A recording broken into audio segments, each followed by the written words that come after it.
From the JAMA Network, this is JAMA Ophthalmology Author Interviews. Conversations with authors exploring the latest clinical research, reviews, and opinions featured in JAMA Ophthalmology. Hello, and welcome to our listeners around the world. You're listening to JAMA Ophthalmology Author Interviews. Thank you for joining us.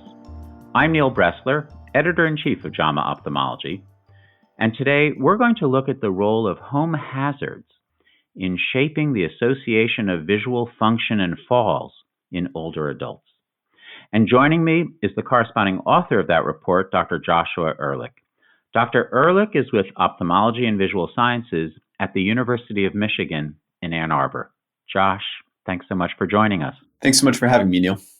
Maybe you could tell our listeners what we knew about hazards in the home related to falls and how those falls were related to vision function before you embarked on this investigation. What do we know about that? Yeah, so basically what we understood was that these associations existed, we just didn't know how they came together. What I mean by that is we knew that home hazards were a big deal for older adults, and that older adults who have these hazards in their homes, things like broken flooring, the absence of grab bars in the bathroom, they were at a higher likelihood of experiencing a fall.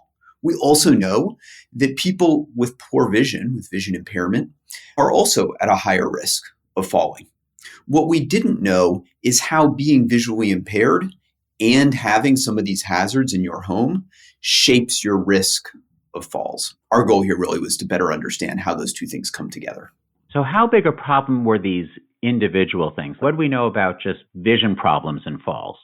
Yeah, so when it comes to vision problems and falls, there have been a number of studies that have shown, number one, that the risk of falls overall is greater in older adults who are visually impaired, that the risk of injurious falls, that is a fall that causes a problem, not simply meeting the ground, but perhaps going to the hospital or having a fracture resulting from the fall, is higher among those who are visually impaired. And we also know something about where these falls tend to occur. Because visually impaired older adults tend to spend less time outside of the home than their well-seeing peers, most of those falls are actually happening in the home, which of course just adds to the importance of understanding how the home environment interacts with visual function. And so let's go to the other component first before you do your combination and the investigation.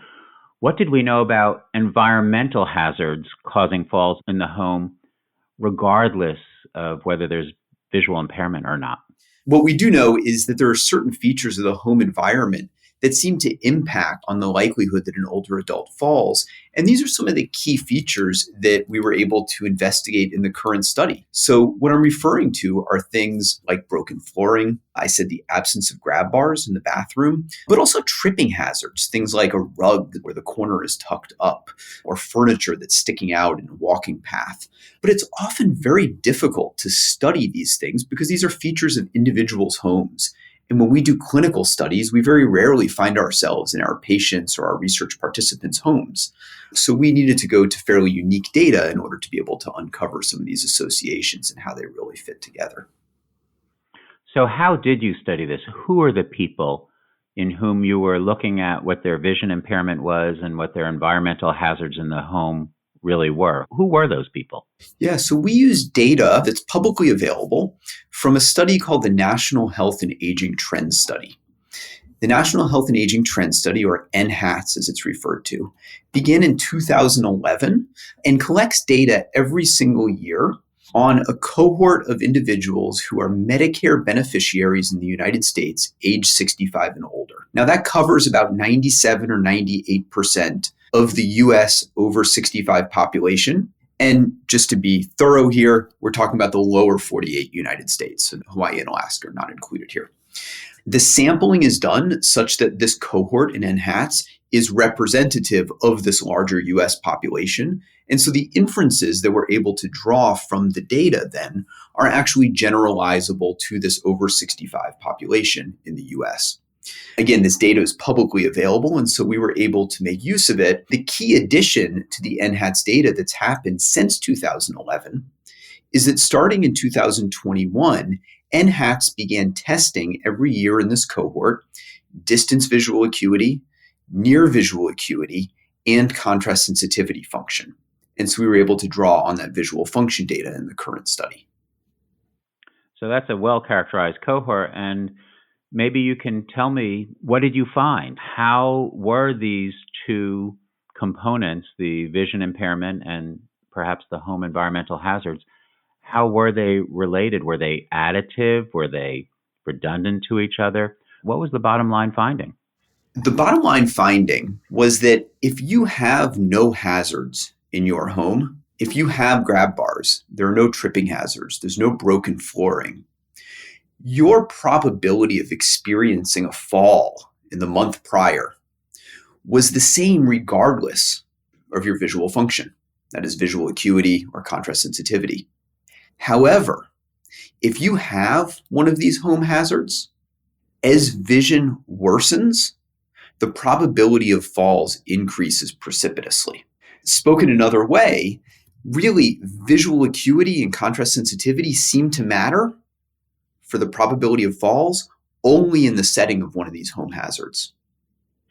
And were there any questions about the home hazards that you would have liked to have seen that they didn't have? You can't go back and say, oh, I wish you had asked about such and so. I understand they have the grab bars. I understand they want to know about if there's any cracks in the floor.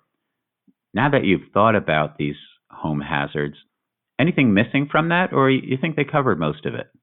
Yeah, that's a good question. One of the shortcomings in the way home hazards was ascertained in NHATs. This is both a positive and a negative. So the home hazards were ascertained through interviewer observations rather than a very structured set of questions like we often have in surveys like NHATs. The interviewers were actually asked to observe what they found in the home as they were walking around to, say, go usher the individual to take their visual acuity test. They were asked to observe if they noticed any broken flooring. Of course, they may have missed the room with the broken flooring, and that could be a room where the individual spends a lot of time. An even more rigorous approach to systematically observing these hazards could have augmented our ability to detect home hazards. And how about the vision impairment collection? Did we know if this was related to specific diseases? Because this is more of our expertise than the home hazard environmental health authority there. Do we know if this was the same, whether it was diabetic macular edema or geographic atrophy from macular degeneration, if it was visual field loss from glaucoma or optic neuropathy? Did we have that sort of granularity, or it was just the visual acuities near and distant that you mentioned? The short answer is that it was just the visual functions, including contrast sensitivity. The expanded answer is that we might be able to do something in the future to address that shortcoming, and that is that the NHATS data can be linked to Medicare claims. At least for individuals who are receiving ophthalmic care, there's an opportunity to use those claims to determine whether an individual has been diagnosed with a condition like diabetic macular edema, macular degeneration, etc., that may be the culprit behind the visual impairment or the decreased visual function that we're measuring.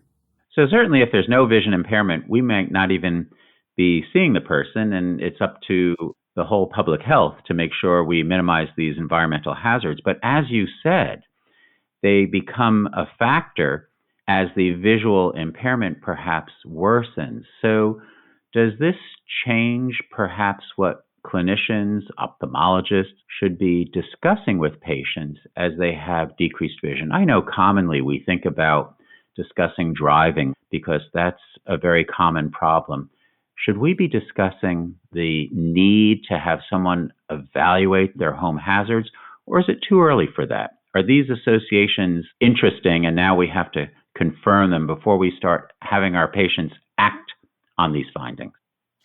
It's a great question, and I'm not sure that we know for sure the answer to that question. What I would say is this: certainly interventional evidence where people with vision impairment, with vision issues, have an in-home assessment, say by an occupational therapist, and have their home modified in appropriate ways, and comparing the outcomes in a group like that versus a group that doesn't have the intervention would give us the most rigorous level 1 evidence to say this is something we should be doing. On the other hand, optimizing the home environment for older adults is probably a good thing to be doing regardless of their vision. And this study, I believe, just simply provides evidence that it's an extra important thing to be doing in people with vision issues. As I said before, As visual acuity, as contrast sensitivity worsened, it was really those people in whom there were home hazards who saw the greatest increase in their probability of falls, or really any increase in their probability of falls. So I have no qualms recommending that the home environment be optimized for older adults, because that's something we really ought to be doing. And there are occupational therapists, in fact, in certain low vision clinics who are equipped to do just that with an eye towards the sorts of modifications that are most likely to benefit people specifically with vision issues.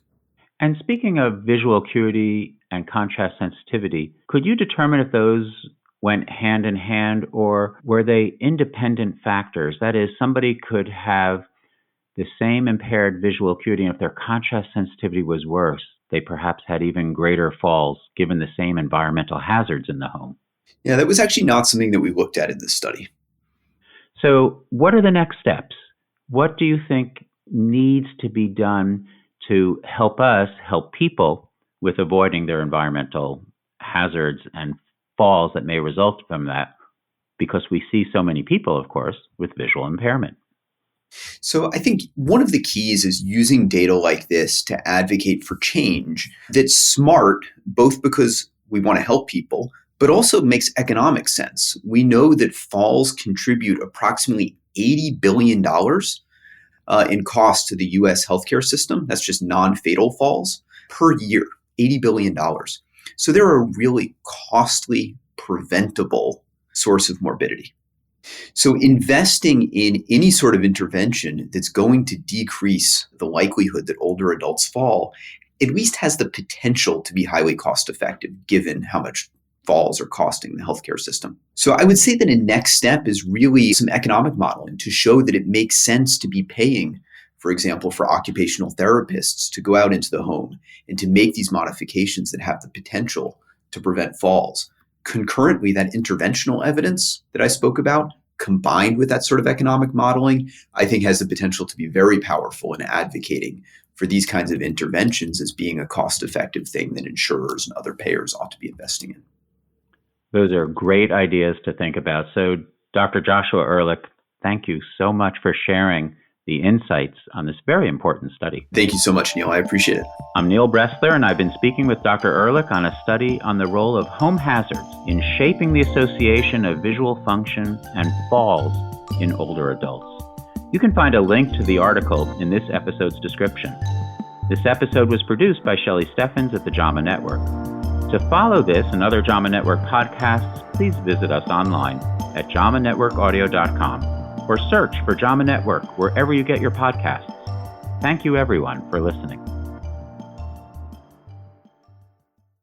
This content is protected by copyright by the American Medical Association with all rights reserved, including those for text and data mining, AI training, and similar technologies.